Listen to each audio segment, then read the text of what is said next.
Olá, meus caros, boa noite, tudo bem? Sejam bem-vindos à nossa live de hoje. Estou aqui com convidados especialíssimos, muitos especiais aqui, para falar sobre logística internacional, falar sobre a questão que a gente vivenciou, né, nesses últimos dias aí, sobre o encalhamento daquele navio lá no Canal de Suez, né? E isso é muito importante, né? Por quê? Entender, né, não só o fato ocorrido, mas a gente estava conversando aqui antes aqui, todo o desenrolar dessa história, né? Então não é só encalhou o navio, vai lá, desencalha, né, que você já está tudo resolvido. Na logística internacional, isso é muito, muito, muito complexo, né? A gente tem algumas especificidades aí que a gente vai comentar no longo da live de hoje, que é importante. Você que quer exportar, já exportou, está exportando, né, saber de alguns detalhes, né, que isso pode provocar, né, e que é muito importante algumas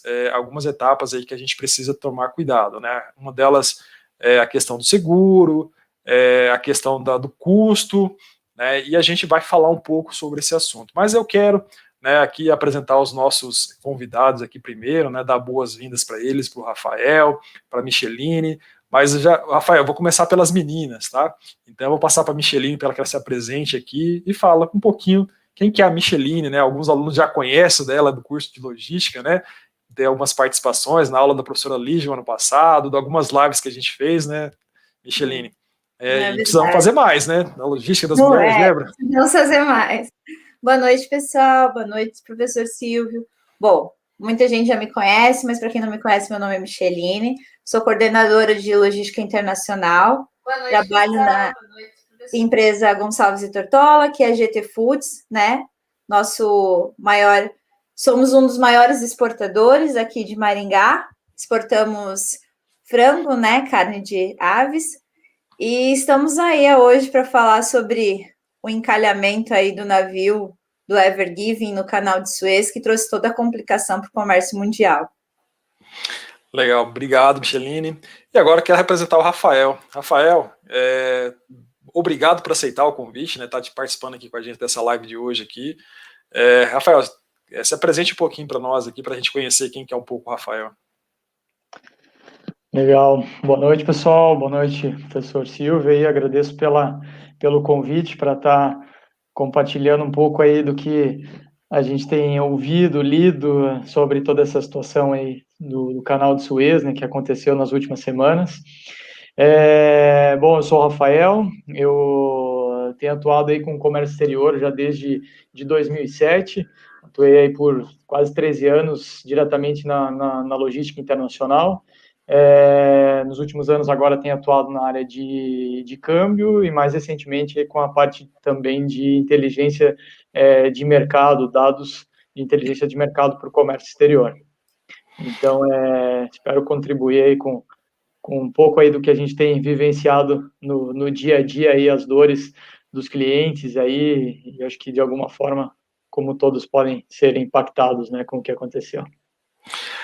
Eu fiquei me imaginando, né, ali a gente tem um canal de Suez, né, a gente tem alguns canais importantes no mundo, né, que esse é um dos canais que exporta aí 12% praticamente da economia mundial, do PIB mundial, passa por aquela região, né, então é um local que tem aí uma grande movimento, né, de cargas, de navios, né, e de interação. Ele é muito importante nas cadeias de suprimento de várias indústrias da Europa, não só ali da Europa, mas do mundo inteiro, né?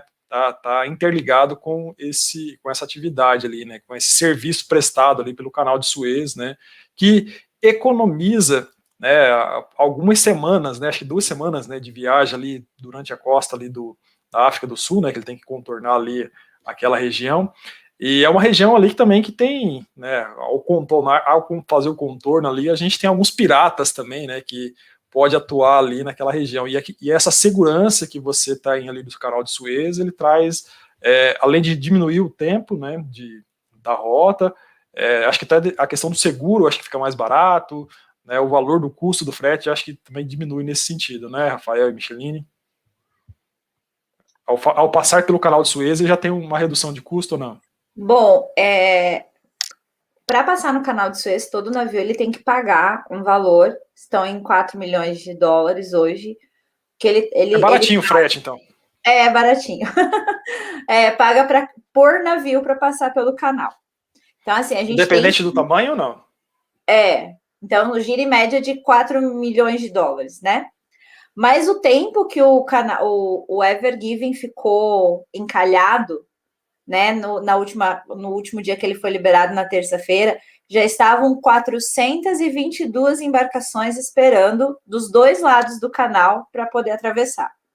Então, assim, é um volume muito grande, passam em torno de 50 navios por dia nesse canal. Ele realmente economiza uma pernada muito grande aí da rota Ásia-Europa ou Europa-Ásia, porque ele economiza em torno de 2 semanas de navegação se ele tiver que contornar a costa africana ali e o Cabo da Boa Esperança.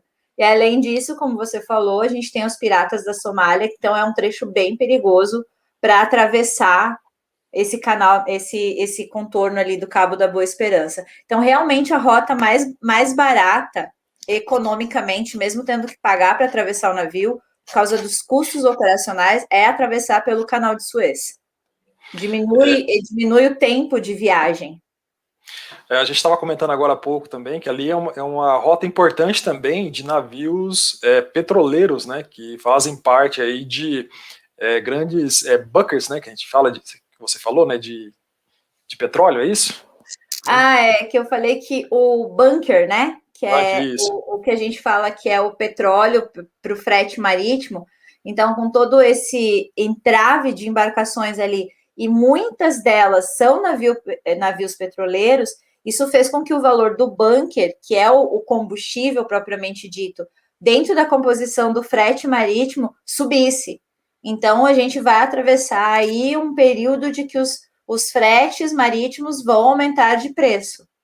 Então, essa é a primeira consequência, né? É a primeira consequência. É a primeira consequência, de imediato, a questão do combustível, né? Isso vai... frete, né?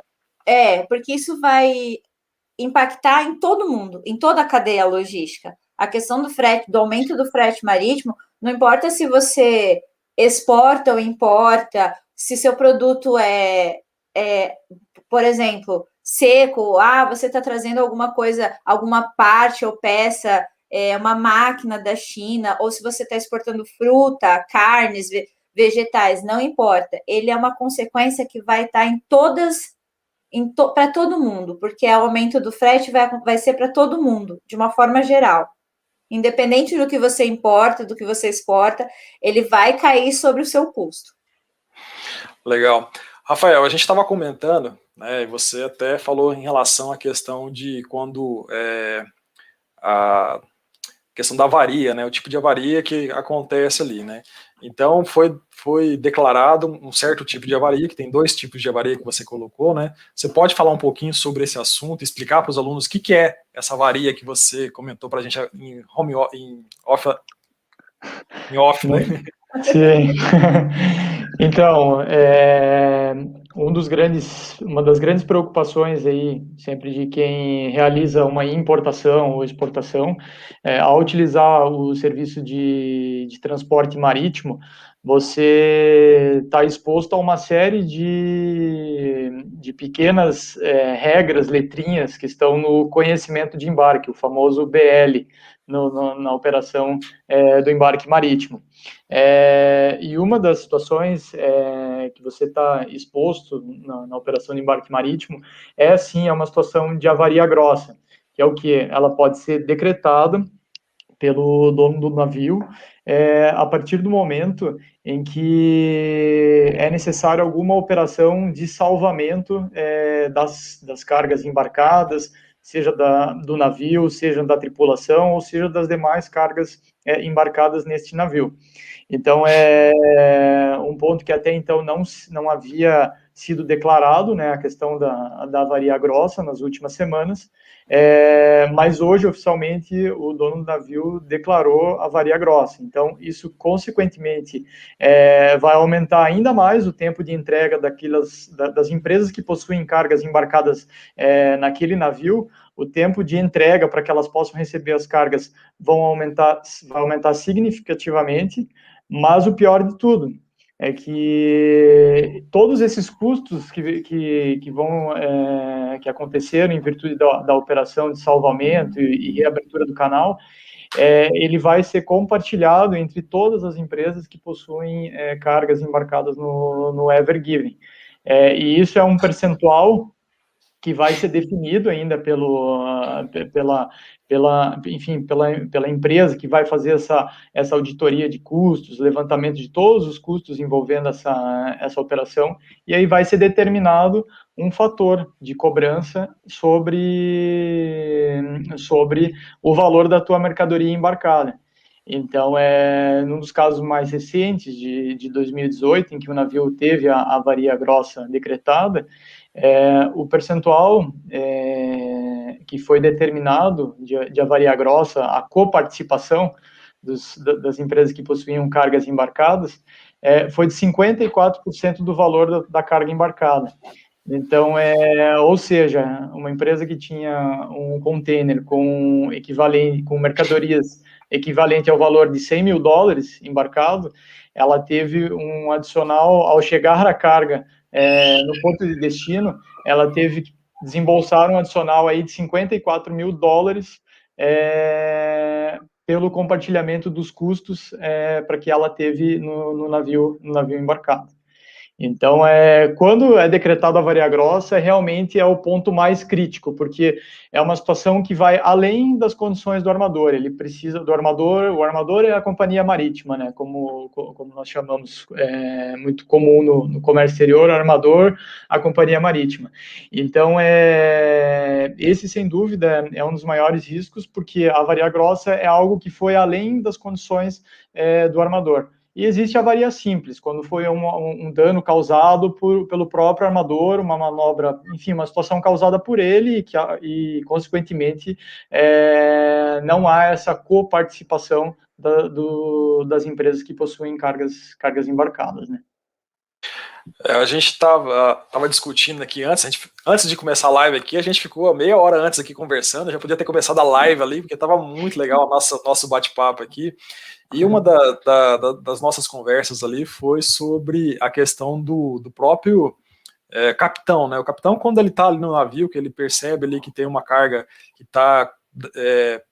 que possa provocar um dano, ou começar a pegar fogo, ou comprometer o navio ou a tripulação, né? Ele pode jogar a carga fora, pode jogar no mar, ele simplesmente pode se livrar dela e não vai ser se responsabilizado. É isso mesmo? É isso mesmo. Então, quando a gente embarca uma carga, né, e o navio zarpa, o total controle sobre todas as cargas que estão no navio é do capitão da embarcação. Então, se ele vê se alguma carga ou alguma coisa tem algum problema, ou está colocando em perigo a embarcação, outras mercadorias, ou até mesmo a tripulação, ou tudo isso junto, ele realmente pode jogar a carga ao mar.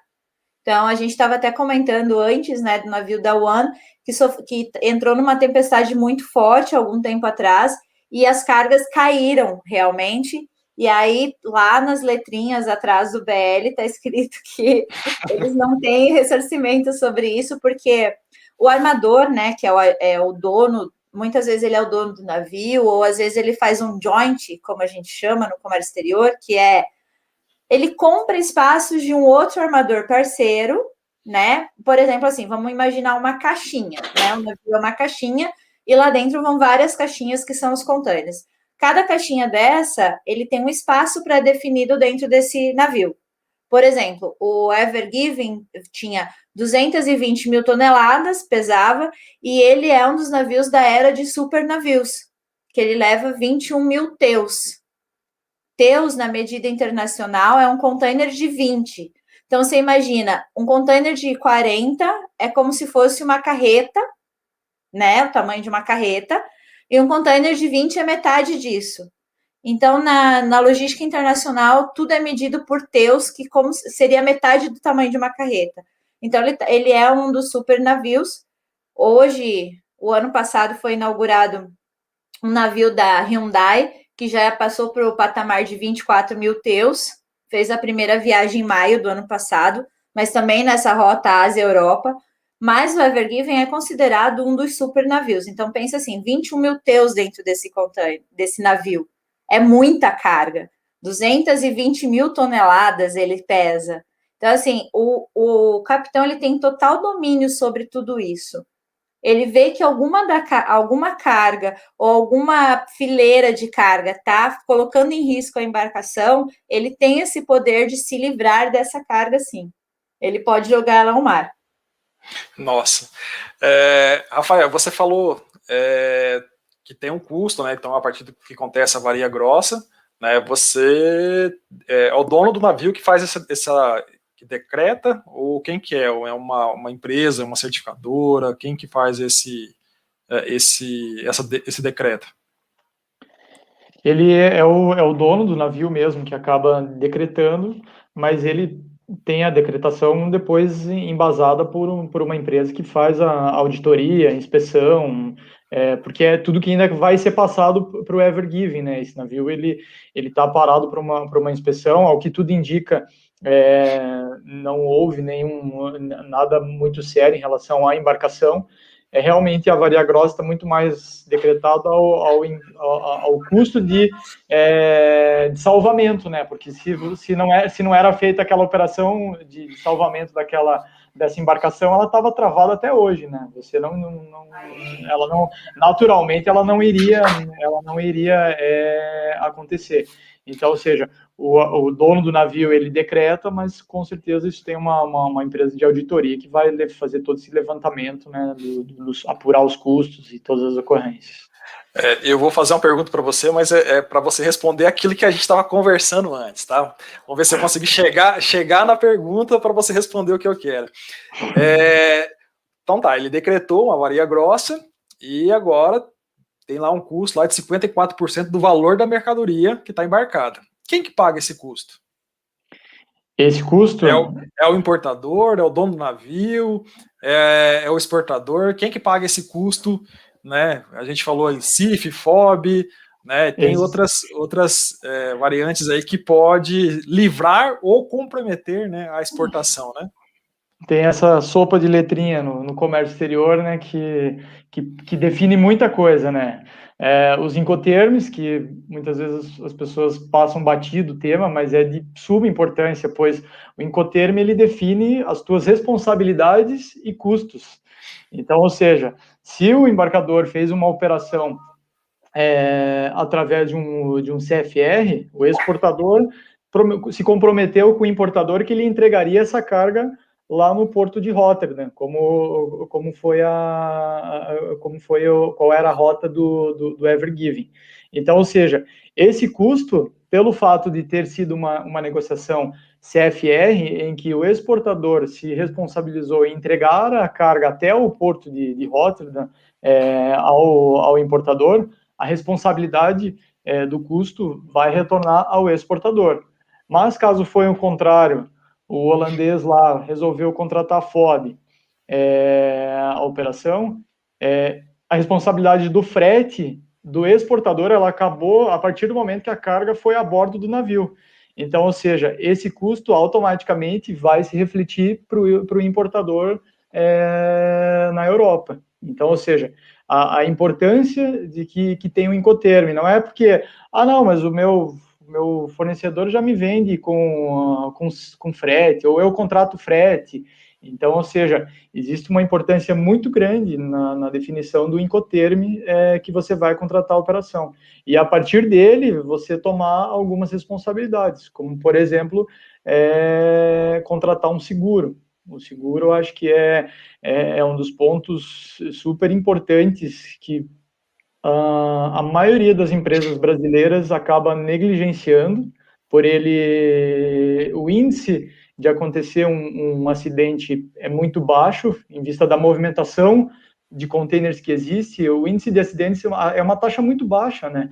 Então, você imagine, como a Micheline citou, um Ever Given, com 21 mil containers a bordo, a possibilidade de embarcar 21 mil. Quantas viagens esse navio já fez e nunca aconteceu nenhum acidente? Então, quantas vezes os 21 mil containers foram transportados e nunca aconteceu? Então, embasado nisso, muitas vezes o importador e exportador fala, não acontece, eu vou ficar exposto, mas quando acontece, dependendo do tamanho da sua empresa, isso pode muitas vezes custar o teu negócio, porque existem pequenas empresas, como a gente sabe que é o grande volume ali, você olha talvez a lista de importadores do MD, que são 50 mil empresas no Brasil que realizam importações, mas as que concentram um volume pequeno, muitas vezes de embarque, tem um embarque a cada 45, 60 dias, ele representa, sei lá, acho que 50% talvez daquele volume, é muito expressivo. Aí você imagina um importador que ele faz uma operação a cada 45, 60 dias, de 100 mil dólares, e de repente ele tem ali um acréscimo da operação dele, e ele ainda é brasileiro para ajudar, né? E com o dólar lá na casa quase dos 6, ele tem um prejuízo, que eu usei o exemplo ali de 54%, que foi o mais recente. Mas existem exemplos aí que chegou a 70%, 80%, pode chegar a 100%, enfim. A gente não sabe qual vai ser o tamanho da conta ainda que vai vir do Evergive, a gente não tem ideia de qual vai ser o percentual, qual vai ser o fator que vai ser atrelado para quem tinha cargas embarcadas nesse navio. Então, é muito delicada a situação de quem tem uma carga a bordo desse navio. Micheline, eu ia falar para você complementar, né? Porque você hoje opera todo dia com esse tipo de carga, né? Com container. Todo dia. Então, assim, complementando um pouquinho o que o Rafael falou, vocês devem estar lembrados de um navio ro-ro, que é roll-on roll-off, que são os navios que carregam carros, que afundou na costa dos Estados Unidos.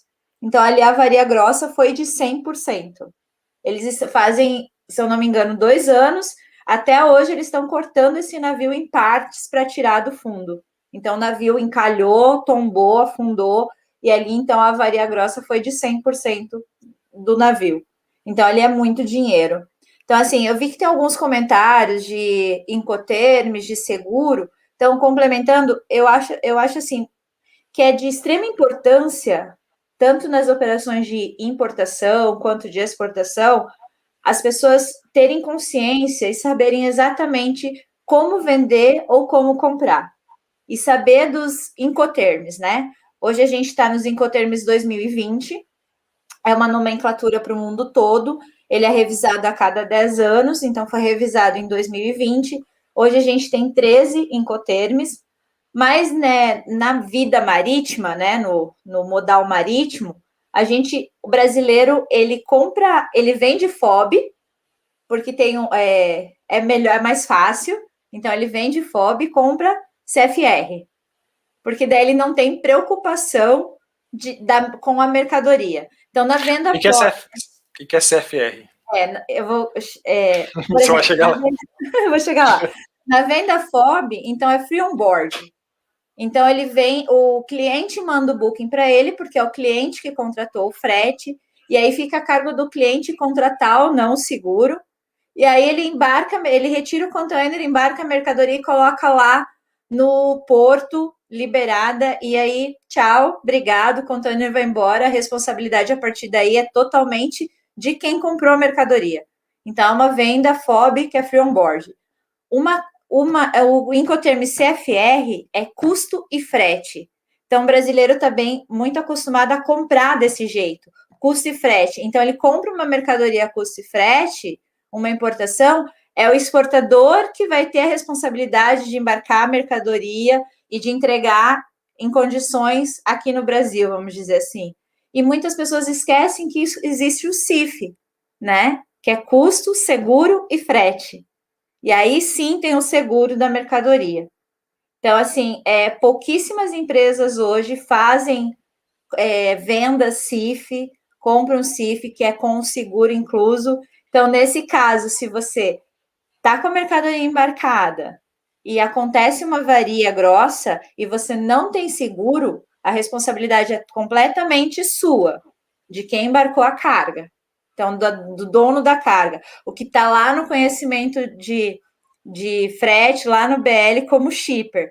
Se eu vendi a minha carga custo e frete, falei para o meu cliente, eu vou te entregar em Xangai, por exemplo, uma mercadoria saindo de Paranaguá para Xangai, custo e frete, a responsabilidade é minha de entregar essa carga lá, para ele. Então, assim, em condições. Então, se tivesse uma mercadoria, por exemplo, minha, custo e frete dentro desse navio, a responsabilidade desse custo seria da empresa que embarcou. Nossa, e hoje vocês falaram aí que o profissional, né, que a empresa que quer exportar, ela tem que procurar um profissional, né, que vai dar todo esse suporte, né. Hoje tem esqueci o nome das pessoas, a Lígia, né, a Lígia tem uma empresa de exportação, né, ela faz toda essa assessoria, né. Pode ser uma assessoria, um freight forwarder, que é um agente de carga, né? Às vezes até mesmo um despachante faz toda. Tem muitos despachantes hoje que até vendem o frete, então é despachante com agente de carga. E essas pequenas empresas que são muito numerosas hoje, né? Que importam e exportam, então eles deixam na mão desses terceiros para fazer essas operações de comércio exterior. Então, é bem importante quem utiliza um terceiro para fazer essas operações saber, né, ter confiança que essa empresa, que essa pessoa entenda realmente do que ela está fazendo.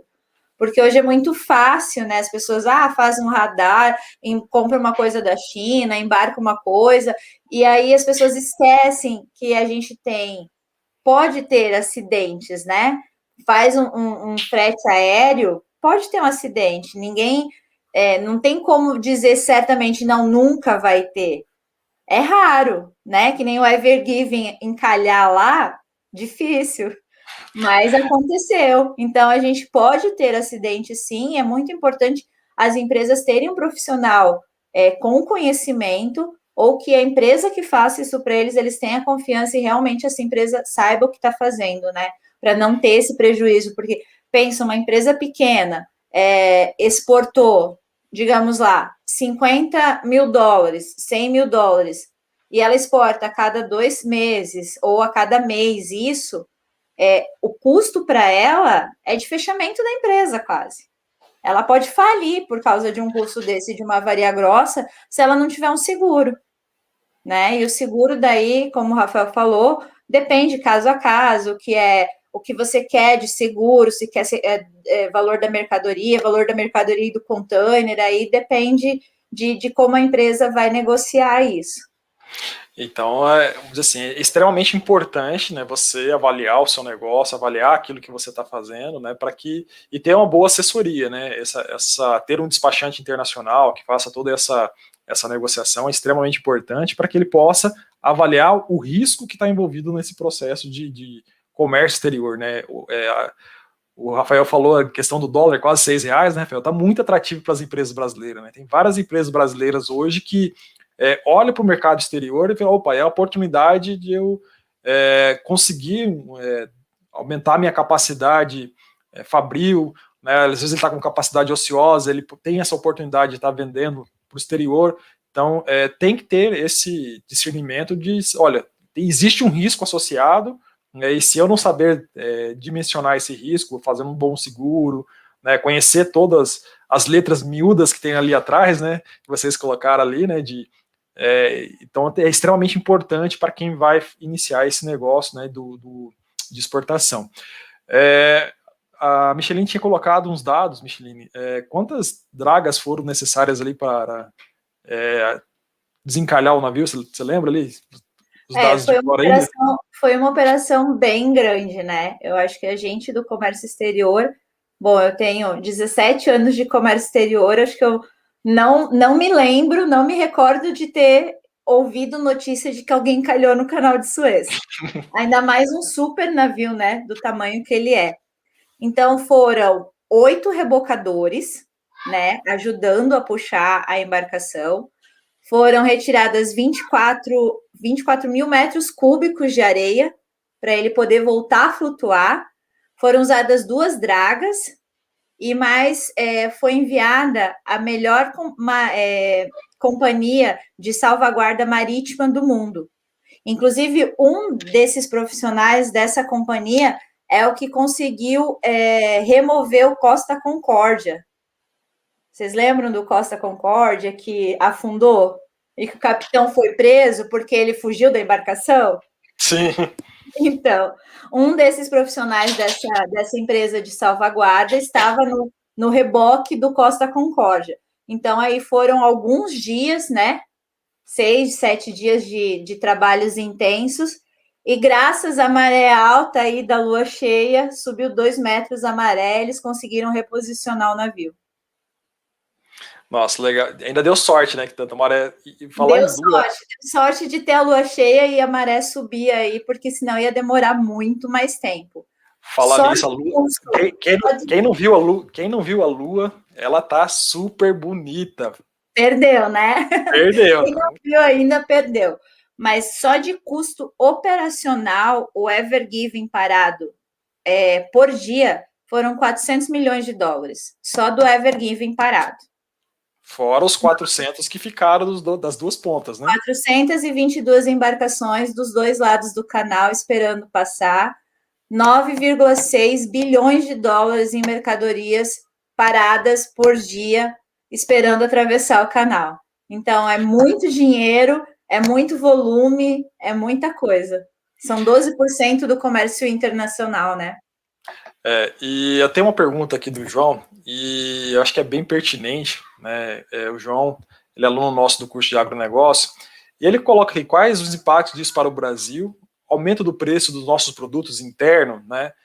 O que a gente pode avaliar desse processo? Será que impactou já o Brasil? Vai impactar a cadeia de suprimento brasileira?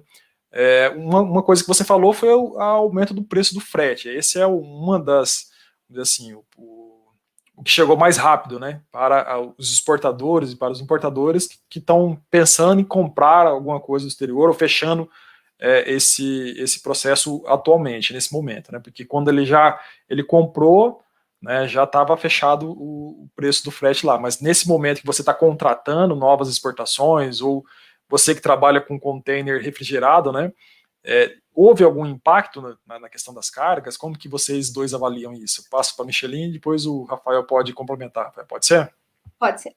Então, assim, como o nosso volume é de container reefer, né, que é o refrigerado, a gente está sentindo muito, há muito tempo já, agravado pela pandemia aí, há alguns meses, falta de equipamento. Então, assim, é uma falta de equipamento mundial. O mundo já tem déficit de container de 200 mil unidades, já. E aí, com todo esse problema que a gente teve de pandemia, que começou na China, todos os portos ficaram parados, completamente parados, travados, navios alterando rota, fazendo uma rota maior, descarregando containers em outros lugares para depois levar ao destino final, demora da liberação dessas importações, porque hoje o Brasil exporta muita coisa para a China, principalmente proteína animal. A gente a China é um dos nossos maiores clientes na parte de proteína animal. Então, a gente exporta muito container reefer para eles. E tudo isso ficou lá, ficou parado, ficou encalhado. Acho que até comentei isso em algumas lives que a gente fez, desse volume todo lá parado.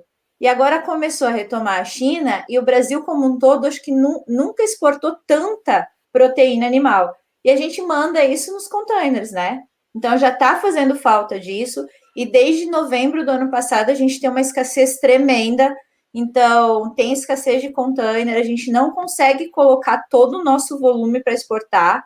Isso não é uma sorte só minha, digamos assim, é um azar de todo mundo, porque todo mundo que tem produto aí que precisa de um container refrigerado, principalmente, que é o mais procurado hoje para exportação de alimentos, depende disso, dessa cadeia. E essa cadeia ela tem que girar perfeitamente. Então, por exemplo, um navio sai daqui do Brasil para a China, 45 dias numa rota direta.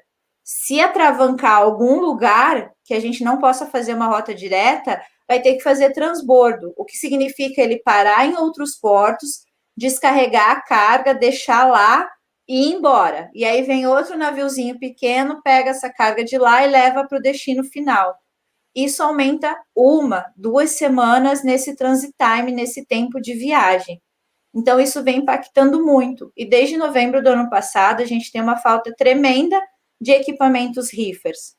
Março já é um mês historicamente complicado, porque março tem muita safra de fruta. O Brasil é um grande exportador de maçã.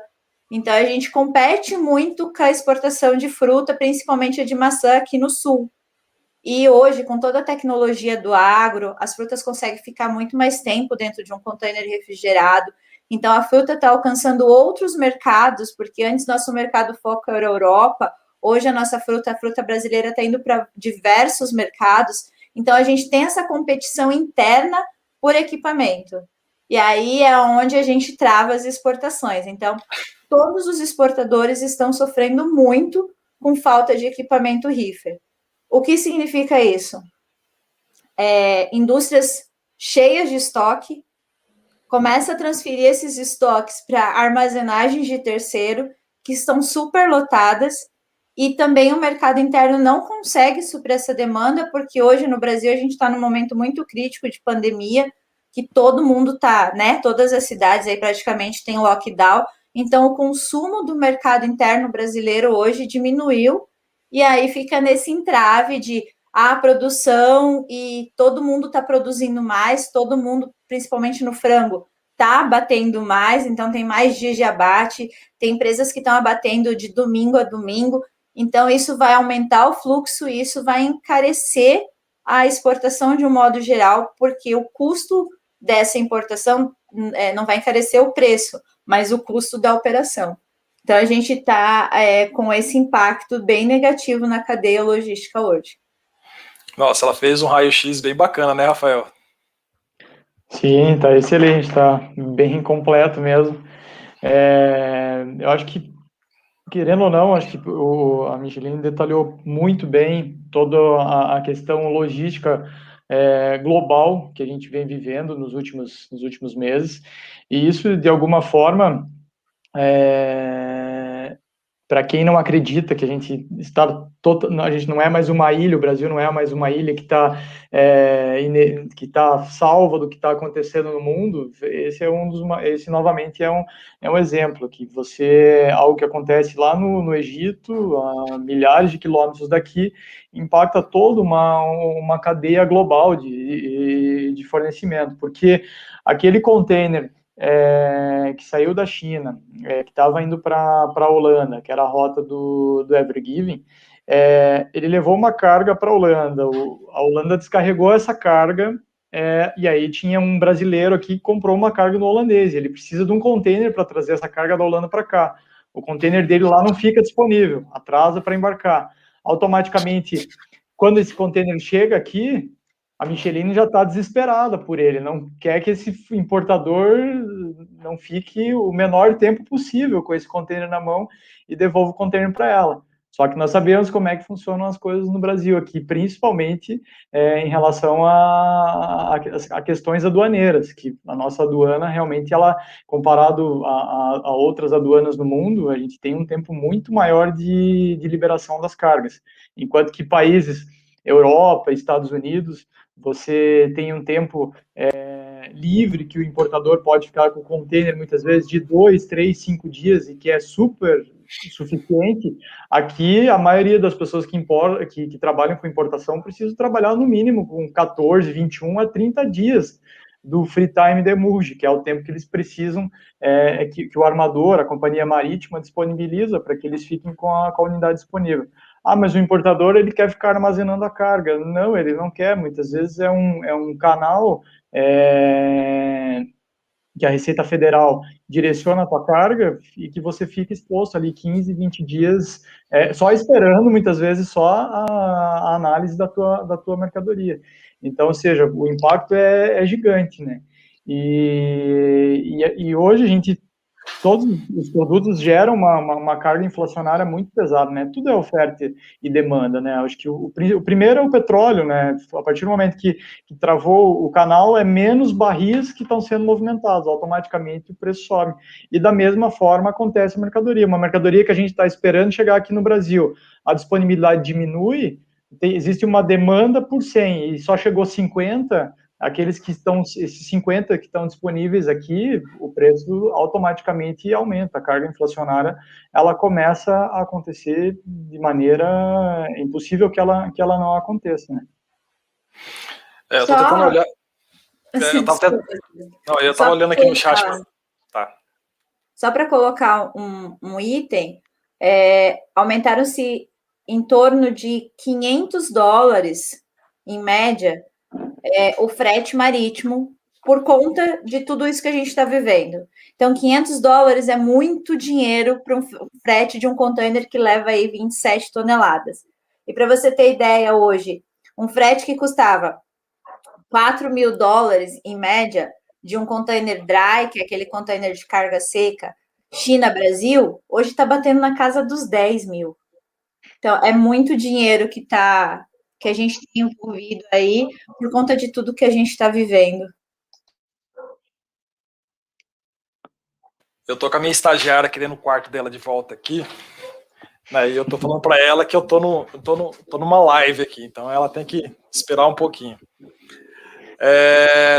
Vocês sabem, né, a gente está fazendo das nossas casas, né, então é uma live aí que a gente está falando um pouco desse comércio internacional, e é extremamente importante, né, para todas as pessoas que estão nos ouvindo, ter, né, esse conhecimento sobre logística internacional, né, tipo de container que está sendo utilizado, que existe, né, Incoterms importantes, né, dentro deste contexto, que foram revisados agora recentemente, no ano passado, inclusive o nosso material já está com essa revisão para 2021, né, então está muito bacana.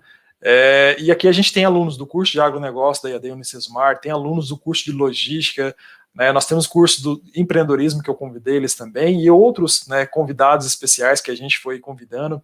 Se você está... eu vi aqui o pessoal perguntando se pode compartilhar. Pode compartilhar aí, sem problema, a gente autoriza, né, não sei se por mim aqui fica autorizado aí, a Micheline também, eu acho que autoriza, né, Rafael, então pode caminhar aí para os amigos, pedir para eles assistirem a live aí, que está muito legal, está muito bacana.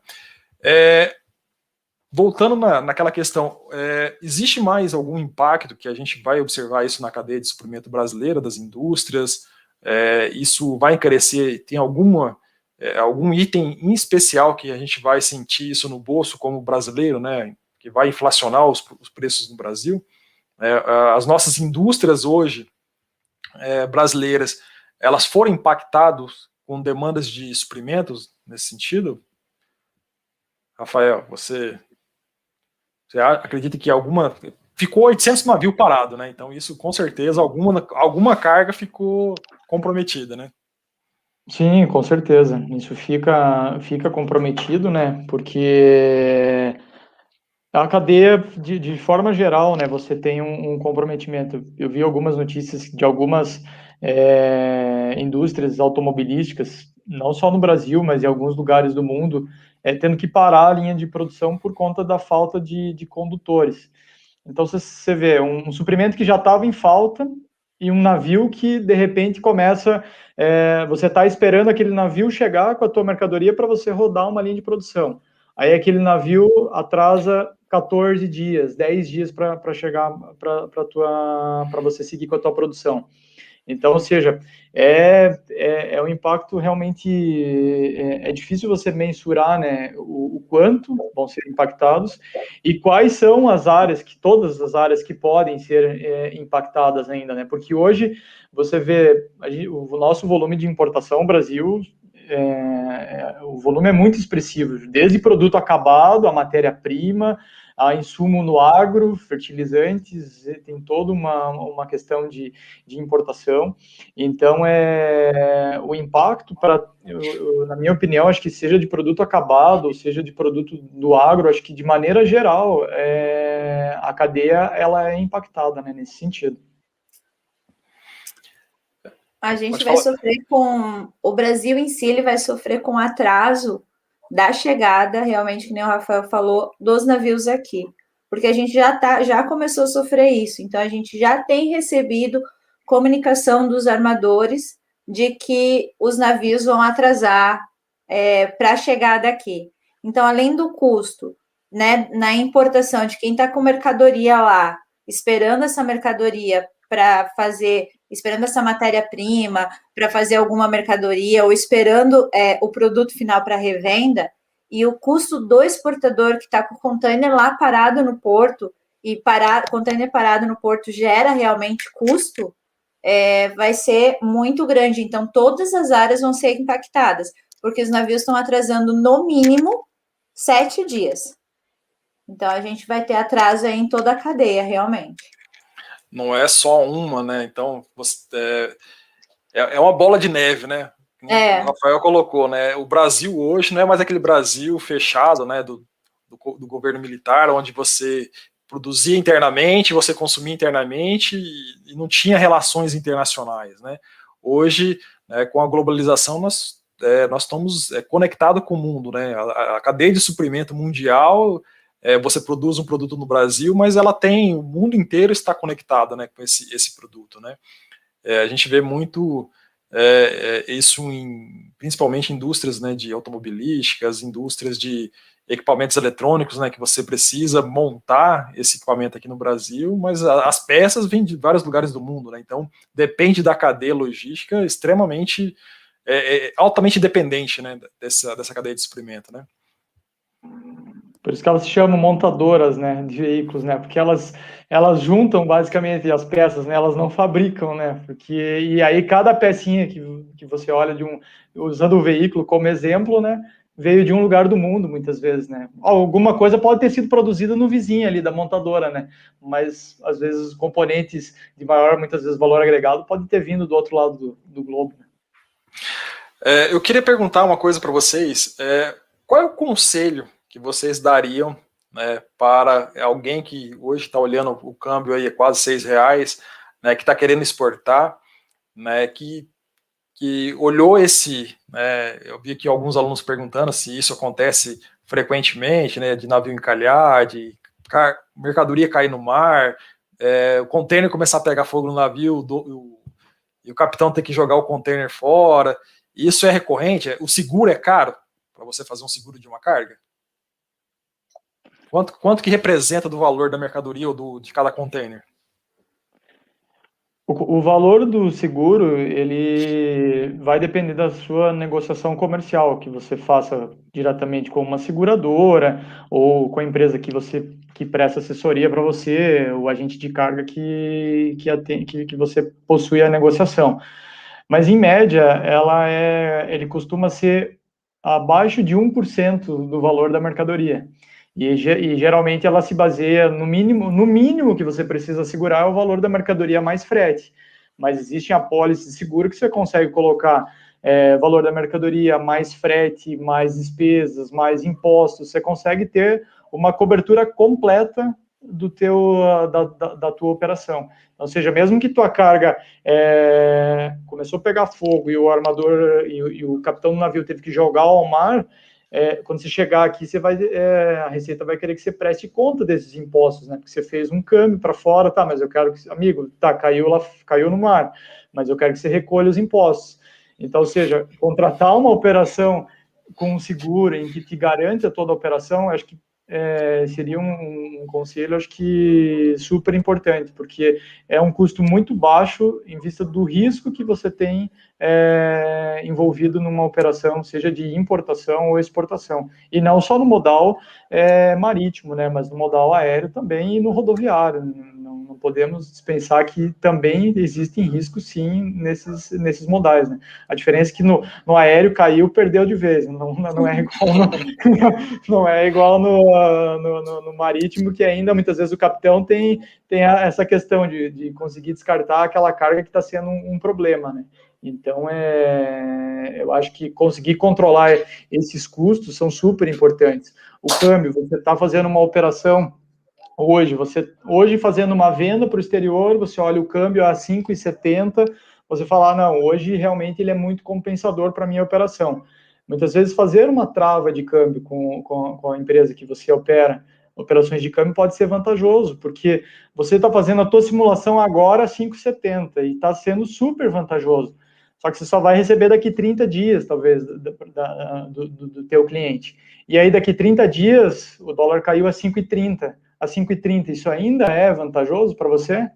Então, ou seja, quanto mais, eu acho que hoje existem muitos artifícios para que os importadores, exportadores, eles possam mitigar. A gente não consegue cobrir todos os riscos das operações, mas é possível mitigar muitos dos riscos que as operações de importação e exportação estão expostas. Eu tenho, o Michelin, tem uma pergunta aqui. O navio pode exigir que todo container tenha seguro? Não por causa dos Incoterms, né? Os Incoterms 2020, hoje são 13, então eles tem alguns deles que não exigem seguro, então o navio não pode exigir.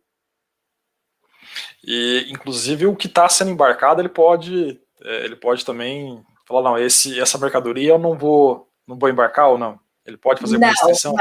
Não, ele não pode dizer isso, mas existem algumas mercadorias que exigem IMO, que é uma nomenclatura que diz se a carga é perigosa, se a carga é liquefeito, gás, alguma coisa assim. Então, isso é exigido dependendo da mercadoria que você vai embarcar. Mas ele dizer que não leva tal mercadoria, não, ele não pode fazer isso. Ele pode recusar para um determinado. Ele pode recusar para um determinado navio, que pode acontecer essa combinação. Ah, não, eu já aceitei determinadas cargas aqui de tóxicos, aceitei esses químicos. O volume, né? E aí chega alguém com um container de explosivo para embarcar. Aí ele pode travar, mas para aquela viagem específica. Daí na semana seguinte ele aceita ele tem que levar. Uma coisa que ele pode travar e que acontece geralmente em cargas refrigeradas é quando o container sobe o navio, o imediato do navio, que é quem faz a vistoria das cargas no embarque, ele pode pedir para tirar um container de dentro do navio se o termoquim do container, o motor não está funcionando. Se ele estiver atracado, ele pode pedir para tirar esse container do navio, arrumar esse termoquim e subir a bordo de novo, se der tempo, ou na próxima viagem. Isso ele pode fazer. Porque é uma questão de segurança para ele também, de que se a partir do momento que a carga estiver a bordo, o termoquim não estiver funcionando e a mercadoria estragar, a responsabilidade é do armador da carga. Legal. O pessoal está perguntando o que é esses termos, né, dentro do comércio exterior, né? Porque a gente tem aqui alunos, né, pessoas de outras áreas também, né? De uma forma simples, como vocês responderiam essa nomenclatura? É a condição de venda, digamos assim. Uma das condições de venda, né? Porque existe a condição de venda de recebimento mesmo, se tem adiantamento, se não tem, se é CAD, se é TT, tipo documentos em banco ou documentos enviados direto ao cliente, se o cliente vai pagar essa mercadoria antecipada, ou se ele vai pagar no ato de receber essa mercadoria lá. E os Incoterms é uma dessas condições de venda mais voltada, então, à logística, digamos assim. Mas ele também impacta no custo da mercadoria. Porque eu vou vender uma carga FOB, por exemplo, que é Free On Board, eu não vou colocar no custo da mercadoria o valor do frete. Eu vou tirar esse valor do frete da mercadoria. Agora, se eu vender uma carga custo e frete, eu vou embutir esse valor de frete para fazer a venda. Se eu vender uma mercadoria CIF, que é custo, seguro e frete, além de eu embutir o valor do frete, eu vou embutir o valor do seguro para fazer a venda dessa carga. Tem uma pergunta aqui, Rafael. Eu acho que cai naquela história do... Se o capitão identificar que aquilo está colocando em risco toda a carga, boa vida da tripulação, do próprio navio, eu acho que ele vai assumir essa responsabilidade de jogar essa mercadoria no mar ou não? Acredito que sim. Eu acho que o poder do capitão ali à frente do navio, ele é um poder máximo, né, quase que de autoridade, é uma autoridade ali, né, dentro da embarcação, né. Então, você imagine um Ever Given, talvez ali com 18 mil containers embarcados, um deles talvez está colocando em risco toda a embarcação e mais os outros 17.999 containers. ele não vai olhar exclusivamente para aquele caso, mas infelizmente, na minha opinião, no meu ponto de vista, eu acredito que ele vai, sim, descartar essa carga ao mar em vistas de proteger um volume maior, uma embarcação e a tripulação em si, né, muitas vezes. Tem mais uma outra pergunta aqui do Cleiton. Muitas vezes o embarque da mercadoria atrasa. Qual a melhor solução para que isso não aconteça? Existe alguma coisa para minimizar? Acho que não, né? Acho que é você ter o estoque regulador, né? Eu acho que é a única forma de você minimizar isso, né? Sim. Se for embarque de mercadoria na exportação, por exemplo, não tem o que fazer. Se o container já está carregado, ele está definido para um navio em específico, você não tem o que fazer se esse navio atrasa a atracação aqui, por exemplo, no Porto de Paranaguá. Você vai ter que deixar sua mercadoria lá no terminal de containers até o navio chegar e embarcar. Se for uma importação, o melhor de tudo é realmente ter um estoque regulador, porque atrasos do ano passado para esse, né, com tudo que a gente está vivendo aí da pandemia, estão sendo muito constantes. Então, realmente, não tenho muito o que fazer quanto a isso. Então, ele tem que, vamos dizer assim, a solução é, depois que você fez toda a documentação de exportação ou de importação, não tem como mudar mais, né? Então, você tem que exportar naquele navio, naquele porto, e aquela estratégia que você montou para exportar, ela tem que ser executada, né? Isso mesmo. Agora sim, por exemplo, você colocou para o navio X, e esse navio não veio para o Brasil, ou ele omitiu a atracação no Porto de Paranaguá, por exemplo, sua carga é rolada, como a gente fala no comércio exterior, ela é transferida para o navio da próxima semana, porque a gente tem navios semanais para os mercados. Então, a Ásia, existem geralmente 2 serviços na semana que os armadores fazem, que eles chamam de Ásia 1 e Ásia 2. Mas dependendo da sua negociação, você só tem embarque em um desses serviços, daí outros clientes têm embarque em outro serviço. Então, você só tem navio a cada 7 dias. Se você colocou seu container lá para o navio X e ele não veio, aí sua carga é transferida para o próximo navio. E os armadores gostam muito de falar que é por problemas maiores, né? Por problemas operacionais, e no caso eles não pagam nada daí, tá? É o exportador que arca com todos esses custos, realmente. Problemas de alçada maior, então, choveu lá na China, daí o navio não veio, choveu em Santos, daí ele não pode perder a janela de atracação em Santos, que, né, é um dos maiores portos da América Latina de operação, então ele prefere omitir uma atracação no sul do que perder a janela de Santos, se acontecer alguma coisa na viagem. Então, por motivo de força maior, é o exportador que paga. Tem uma pergunta aqui do Walter. Walter, né? Walker. Como os contêineres são organizados nos navios? Cada navio leva o tipo de carga ou isso é aleatório? Existem os navios, né, específicos para determinados produtos, navios petroleiros, de fertilizante ou a granel, que aí realmente são especializados, né, para um tipo de mercadoria, o que embarca grãos, o navio graneleiro, né, mas o navio de containers, ele realmente ele embarca um misto de mercadorias. Para isso existe a figura do planner, que é o planejador de cada viagem. Então, ou seja, imagine um embarque, um navio que ele está vindo da Ásia para o Brasil. Ele atraca no primeiro porto, lá no de Santos. O planner lá na Ásia já tem que ter toda a organização feita de forma que posicionar os containers para no momento que ele chegar em Paranaguá, no Porto de Santos, as cargas de Santos já estejam numa posição mais favorável para a movimentação. Porque ele não vai poder tirar da pilha lá de baixo, tem 7 andares para baixo, tem uma carga de Santos aqui, e as 6 para cima aqui é de Paranaguá, mas Paranaguá é só daqui 10 dias que a gente vai chegar.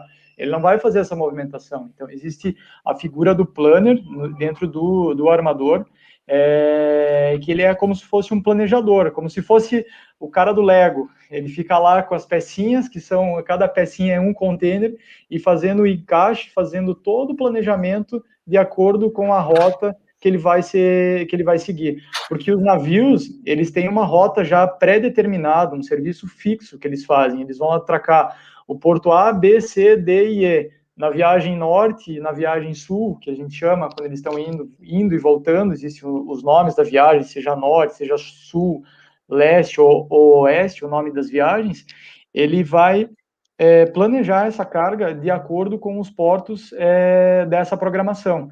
Então, e aí por isso que aquele ponto que a gente falou alguns minutos atrás, sobre uma carga perigosa, talvez, no navio. Existe todo um planejamento. Se existir uma incidência muito grande de cargas perigosas dentro de um navio, ele vai estar limitando e muitas vezes não embarcando a tua carga naquela semana, porque já tem um produto que a combinação delas impacta num maior risco para a embarcação. Da mesma forma, as cargas refrigeradas. O navio não tem capacidade para carregar todos os containers refrigerados. Ele tem os determinados espaços, que são chamados os slots. Ele tem os determinados espaços que eles podem comportar os containers de cargas refrigeradas. Então, ou seja, não é porque ele tem capacidade de 10 mil containers e a Michelin lá tem 10 mil containers para exportar que ele consegue atender. Não, ele vai ter ali uma capacidade X para embarcar as cargas refrigeradas dentro desse navio. Então, é um grande planejamento que acontece em cada viagem. Até porque as cargas reefers, elas têm que ser ligadas. Então, tem um espaço pré-determinado dentro do navio, onde tem tomadas que essas mercadorias, esses containers reefers, são ligados durante a viagem toda. Então, sim, um navio de container, ele leva todo tipo de container, né? Tem container reefer, tem container dry, que é de carga seca, tem container open top, que é sem a parte de cima, então é colocado como se fosse uma lona, tem container flat rack, que são containers totalmente abertos, que vêm cargas de projeto. Então, cada um desses tipos de container tem espaços pré-determinados no navio. E é como o Rafael falou, tem o planner, e por isso que é tão difícil a gente conseguir fazer um COD, que a gente chama, que é uma troca de destino. Isso acontece muito na minha operação. Por exemplo, o cliente comprou uma mercadoria para Yantian, na China. Então, ela vai estar lá dentro do navio, no espacinho que é de Yantian, na China. Porque antes tem outros portos que eles vão tirando mercadoria. O cliente desistiu da carga e vendeu essa carga, e o comercial revendeu essa carga para a Coreia, por exemplo, que é antes. Então, a remoção de todas essas unidades, às vezes o armador fala para mim assim, não tem como fazer. A sua mercadoria tem que ir para a China. Então, a gente vai ter que dar um jeito de vender essa mercadoria na China. Porque ele vai dizer assim, é muita remoção e eu não tenho como fazer essa operação. Ou, às vezes, ele fala, não, é pouca remoção, custa tanto.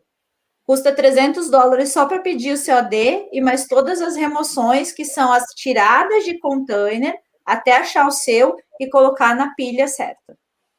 Tem todo esse planejamento. Não é tão simples assim, né?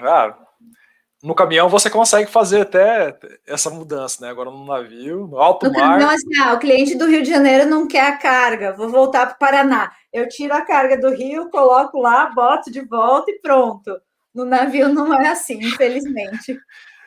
Nossa, que legal. É uma aula, adorei aí a conversa com vocês. Eu tenho mais algumas perguntas aqui.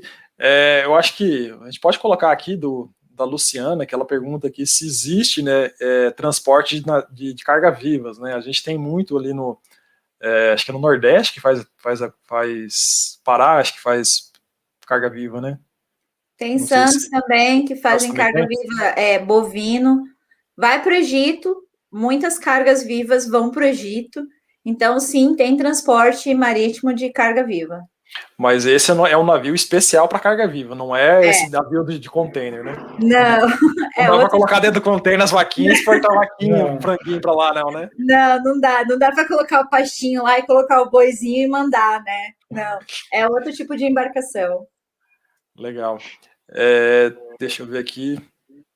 Olha, tem muitos elogios, né, da live, o pessoal adorando aí a questão da live, né, e eu acho que tem mais uma pergunta aqui que a gente pode até responder, mas que a gente ao longo da nossa live a gente acabou colocando, né? O cliente paga a multa quando faz esse cancelamento? Você falou que você tem que fazer toda essa remoção ali, né? Mas quando você tem toda essa documentação, você falou que tem que fazer a documentação, que você tem que fazer todo essa parte legal, né? Da parte do se a mercadoria ela estiver no porto, desembaraçada já, que passou por todas as questões aduaneiras e está apta a ser exportada, e esse navio não vem, e o armador diz que é por força maior, geralmente quem paga todos os custos, não existe uma multa, tá? Mas quem paga todos os custos é o próprio exportador. Então, assim, poucas vezes, principalmente agora na pandemia, poucas vezes o armador tem reconhecido que realmente o custo é dele. Mas geralmente o que o armador paga nessa questão? A rolagem, que a gente chama, que é essa transferência para o navio da semana seguinte. Por quê? Porque no porto existe o mesmo desenho que existe dentro do navio. Também existe um planner no porto, onde as cargas elas são alocadas, colocadas, né, nas quadras que a gente chama daquele navio, daquele destino. Então, por exemplo, eu tenho um navio X, uma carga para Rotterdam, a minha carga vai ser colocada lá. Se esse navio não vier, eu tenho que pagar a máquina para tirar a minha carga de lá e levar para outro lugar. Então, o que o armador paga nessa questão? Geralmente, ele paga esse custo de remoção de quadra. E algumas vezes paga a armazenagem desse container que está lá. Mas, geralmente, na carga reefer, principalmente, que a gente tem o custo de monitoramento, que é do container ficar ligado na tomada, o custo é do exportador. Agora, se você tem a sua mercadoria lá dentro do porto e aconteceu um BO com ela, por exemplo, o container parou de funcionar e você tem que tirar essa mercadoria de dentro do porto para poder salvaguardar essa carga ou para fazer alguma coisa, aí você tem que fazer todo um processo administrativo na Receita Federal e todo o custo é seu para você conseguir remover essa carga de lá. Então, a carga é sua, mas quando ela está dentro do porto, ela não é mais sua. A gente falou de custo Brasil, né, que a gente tem de desembaraçamento de mercadoria, né, tudo isso. O Hobbes coloca aqui a questão de longo prazo, aqui a questão dos investimentos, né, em ferrovias, né, que hoje está sendo feitos, qual é o impacto que isso vai ter, né, nessa exportação, na questão do comércio internacional? Isso é importante para o Brasil fazer esses investimentos, ou precisa modernizar cada vez mais a Receita Federal, os desembaraços da nossa mercadoria? Acho que o principal gargalo é o desembaraço mesmo, né, que você colocou aqui, que fica ali, às vezes depende do canal que entrar, se é amarelo, vermelho ali, né? Isso é verde, né? É amarelo, verde, vermelho, é isso? Isso. E podem ter situações mais complexas ainda, um cinza, e aí... Mas eu acredito que um investimento a longo prazo, sim, pode beneficiar. Eu acho que as nossas ferrovias, usando o exemplo no próprio estado do Paraná, hoje a própria ferrovia que sai lá de Cascavel até o porto, ela basicamente atende só empresas de proteína animal. Existe a ferrovia saindo ali de Cambé, que também acaba concentrando grande volume. Mas eu acho que ainda, fazendo um estudo que eu fiz alguns anos atrás, ali, há uns 2 anos mais ou menos, para um cliente, o tempo da ferrovia ele era muito superior ainda ao que o rodoviário conseguia entregar. Então, nem todo cliente estava disposto a esperar aquela ferrovia, o tempo de viagem. Muitas vezes o trem saía em X determinados dias, e aí ele olhava a data que ele precisava cumprir, os deadlines, que são os prazos que ele precisa cumprir para entregar a carga no porto, liberada e tudo mais. ele não iria atender a carga. Então, ou seja, para ele não perder aquele navio daquela programação naquela semana, ele colocava no rodoviário, porque hoje, do norte do Paraná, o caminhão chegou bem cedo, carregou, início da noite, ele consegue estar entrando no porto se já tiver janela para entrada. Então, acho que no longo prazo, as ferrovias tendo uma maior velocidade, uma maior oferta de serviço, acho que é principalmente a velocidade, a oferta de serviço pode proporcionar uma melhora de custos também. Eu acho que é o conjunto, né, que ele pode estar acontecendo. Uma melhoria nas ferrovias vai gerar uma capacidade de atender com mais velocidade. E se mais empresas utilizarem, automaticamente o custo também ele acaba sendo reduzido. Né? Aqui tem uma pergunta, não sei se a gente consegue quantificar, né? Quantas pessoas, né, são envolvidas nesse processo de... Vocês têm noção ou não? Acho que é bem difícil. É muita gente, né? É muita gente. Porque vamos pensar assim, para exportar, né? Então você tem toda a parte fabril, e aí você tem toda a logística que daí envolve quem faz a programação da logística, o caminhoneiro, tem o pessoal do porto, e tem mais o despachante. Então, assim, de figuras, acho que é mais fácil falar de figuras do comércio exterior do que quantidade de pessoas. Então, de figuras, por exemplo, para você exportar uma mercadoria de proteína animal, eu tenho a indústria, o comercial, o PCP, a logística, e aí eu tenho a transportadora, o documental, o despachante, a Receita Federal, o Ministério da Agricultura, aí eu tenho o pessoal do porto, porque ele tem que movimentar esse container, e eu tenho o navio. Acho que é basicamente isso. É muita gente, né? É muita gente. Pessoal, eu quero comentar com vocês uma coisa bem bacana. Aí na transmissão do YouTube, a gente colocou um joguinho interativo aqui, que a Lisângela falou: professor, não esquece de falar aí, tem um joguinho. Você acha que é fácil dirigir um navio, né? A gente colocou um joguinho aí embaixo para vocês, então acesse esse joguinho. É super difícil, é super difícil. Eu bati todas as vezes que eu joguei esse joguinho. Então acesse aí, pessoal, vê se vocês conseguem sair do canal aí, né? Pilotar aí. Então, olha, é muito legal, né? Então, acho que... Eu já tentei inúmeras vezes e eu não saí do canal. Você já conseguiu já, Rafael? Não tentei ainda, vou tentar. Então, é muito difícil. Tô acabando a live aí, vocês entram aí embaixo aí, tenta jogar aí, que é uma... Vamos dizer assim... Então, no final de semana tem a Páscoa, o pessoal já não vai ter... A aula de amanhã tá gravada mesmo, o pessoal de logística, então tem até segunda-feira para treinar, né? Então vai ter aí a Páscoa inteira para treinar aí.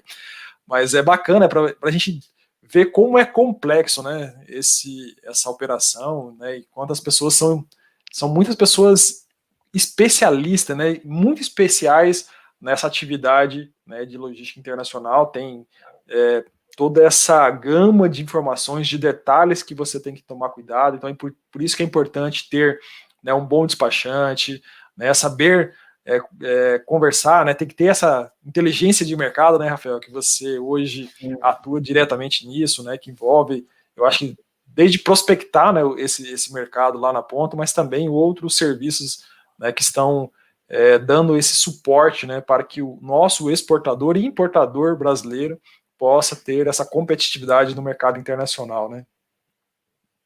Com certeza. Ó, a Elisângela falou que bateu várias vezes, viu? A Elisângela também não é boa motorista, não, Elisângela. Eu acho que você tá no curso errado, né? É difícil, porque você tem que ajustar os nós e ajustar a direção do navio, e aí se você ajusta muito rápido, ele vai muito rápido, daí você bate, você não consegue voltar. É difícil. Só uma curiosidade do canal de Suez, quem viu as reportagens, né, e as fotos, porque estava em todos os lugares, o canal de Suez ele é mais estreito que o navio Ever Given que encalhou lá. O Ever Given tem 400 metros de comprimento e ele ficou de lado. E o navio tem menos do que isso, porque ele encalhou dos dois lados, que ele bateu os dois lados no banco de areia. Então, ele tem menos do que 400 metros de de uma bargem a outra. E o interessante foi que esse navio encalhou na mão única, né? Porque o canal tem uma parte que tem duas vias, uma vai e outra vem. Ele calhou justamente aonde só tem uma via. E aonde é o tamanho dele certinho para encalhar, né? Filho da mãe, né? Ele encalhou dos dois lados daí. Foi bem Essa situação com certeza vai levar a muitos questionamentos, né, sobre as embarcações, planos de melhoria do canal. Acho que isso, sem dúvida, vamos dizer assim, vai despertar uma discussão muito grande, eu acho que no canal daqui para frente, sobre as embarcações que utilizam, o tamanho delas. Por exemplo, o canal do Panamá, num determinado trajeto do canal do Panamá, é um único navio que passa por vez. Então, existiam, no passado, a gente escutava até os navios que tinham a capacidade de passar no canal do Panamá e que não tinham, os post-Panamax, ou seja, que tinham uma capacidade, uma largura que compreendia a passagem no canal. Então, na minha opinião, vai sim haver uma grande discussão no canal de Suez sobre o tamanho das embarcações e sobre projetos de melhoria, com certeza. Com certeza, porque hoje está se fazendo muito navio do que a gente chama de super navios. Então, eles estão vindo muito, agora mais ainda, né? Porque todo mundo está tentando diminuir seu custo, então eles estão fazendo embarcações maiores para ter maior rendimento. Então, os navios estão passando dos 400 metros, o que antigamente não existia navio de 400 metros, né? Então, provavelmente vai gerar uma grande questão mundial aí dos tamanhos desses navios, porque cada vez estão se construindo navios muito maiores. E isso casa com o que o Vitor colocou aqui, né? Que vai vir novas medidas, com certeza, isso vai ser estudado, né? Acho que vai vir propor melhorias, né, de segurança, para que isso não volte a acontecer de novo, né? Porque isso acho que o mundo inteiro foi impactado, né? E será impactado nos próximos meses, né? Até anos, né? Já que a gente ainda está sentindo os reflexos da parada, né? Da China, da pandemia, né? E isso veio para que nem um acidente de avião, né? Quando um avião cai, você vai lá, estuda e propõe medidas de segurança melhores, né? Para que isso não aconteça de novo, né? Então, eu acho que isso vai entrar aí para as academias estudar mais esse processo, né? Com certeza. Adorei muito a live de vocês. A gente já está aqui com 1h15. Por mim, eu ficava até meia-noite, né? Eu sei, a gente poderia abrir um vinho, né, Micheline? Com certeza. Ficar aqui até tarde aqui, né? Porque eu sei que a Micheline adora tomar o vinho, que eu vejo as postagens dela lá nas redes sociais. Eu não sei se o Rafael toma vinho também, não, Rafael? Mas opa, com certeza. Aí, se abrir uma garrafa de vinho, vai longe, né? Vai longe. O assunto eu falo. Com certeza a gente descobre um jeito de não mais encalhar nenhum navio lá. Tem gente que já gerou o jogo ali, já conseguiu fechar o jogo, tem gente que já terminou ali o jogo, conseguiu. Não sei não, eu acho que tem gente aí que... Ixi, eu sou uma motorista, então. eu tentei um pouco ali, eu vi que eu não ia conseguir, 2 vezes que eu tentei, ele bateu, eu falei, não. Eu passei só da primeira curvinha lá. Foi só da curvinha? E olha só que eu me alistei na Marinha, né, e não foi muito a minha praia, você podia hoje ser um prático. Olha só, né, podia estar ganhando muito dinheiro, né? 100 mil no mínimo por mês. Então, não é à toa que é uma profissão que tem uma remuneração tão elevada, né? Por tamanha a responsabilidade que ela tem para fazer uma manobra, né? Por exemplo, um navio que entra ali no canal de Santa Catarina do Rio Itajaí-Açu, que precisa fazer uma manobra de rotação para a hora que o navio entra. Concluíram, né, a baía de rotação. Exatamente, precisa fazer um movimento como esse. Então, é uma manobra muito grande. Você imagina se um navio vira ali dentro do canal de Santa Catarina. Um problema que a gente não tem aí localmente, né? Eu acho que eu não deveria ter virado professor universitário, deveria ter virado capitão. Prático, né? Prático. Ganha muito dinheiro. Olha só. Mas agradeço demais, né? Foi excelente a live. O pessoal aqui está comentando bastante aqui, né? Tomaria café aqui, viu, Luciano? Até amanhã aqui. E, por mim, de amanhã é feriado mesmo, a gente não ia fazer nada mesmo, né? Então, Tem muito assunto, né?